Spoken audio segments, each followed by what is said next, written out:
Feeling overwhelmed? You find a free stress test online. You answer the questions and get your score. But that test wasn't free.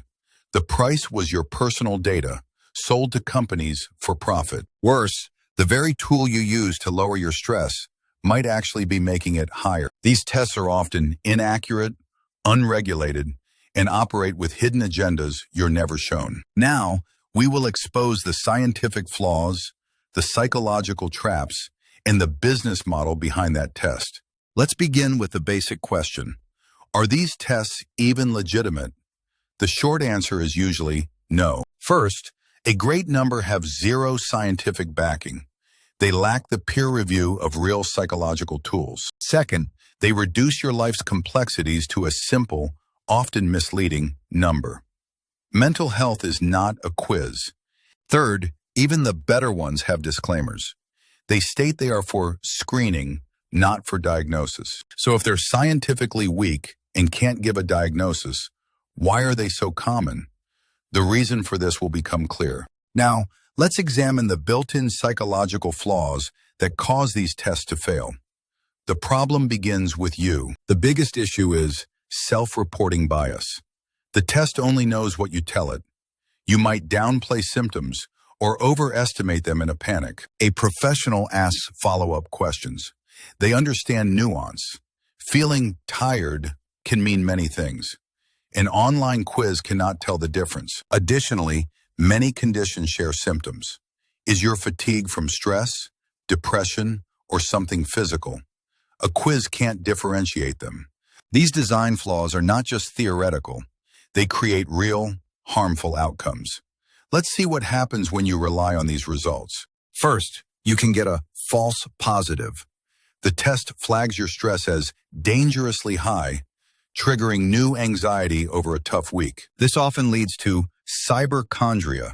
You begin searching every symptom, turning normal stress into a sign of a severe disorder. Perhaps the biggest danger is the illusion of action. You feel you've done something which can prevent you from seeking real professional help. This kind of self-diagnosis can be very misleading. A professional might find the root cause is completely different than what the test suggested. So the tests are flawed and the results can be harmful. But the problem grows when you see who is making them and where they operate. Who are these online test websites? Often the creators are not licensed professionals. They have no ethical duty to handle your results responsibly. Their reliability is also a major concern.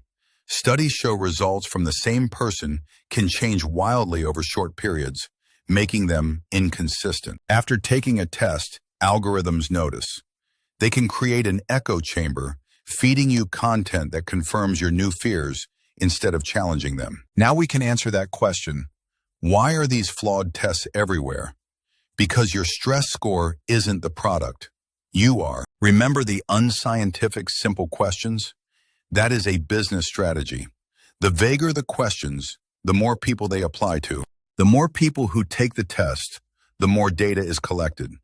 Your answers are then sold to companies selling therapy apps or sleeping aids. This is a serious privacy concern, extending past simple ads. You give sensitive health data to anonymous companies with no guarantee of protection. So let's review. A scientifically questionable tool creates anxiety to generate data that is then sold.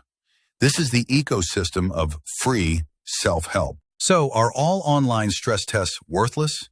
Not completely, but their function must be understood correctly. A good screening tool can be a starting point, and only that. It is a way to organize your thoughts before speaking with a real person. Your score is not a diagnosis.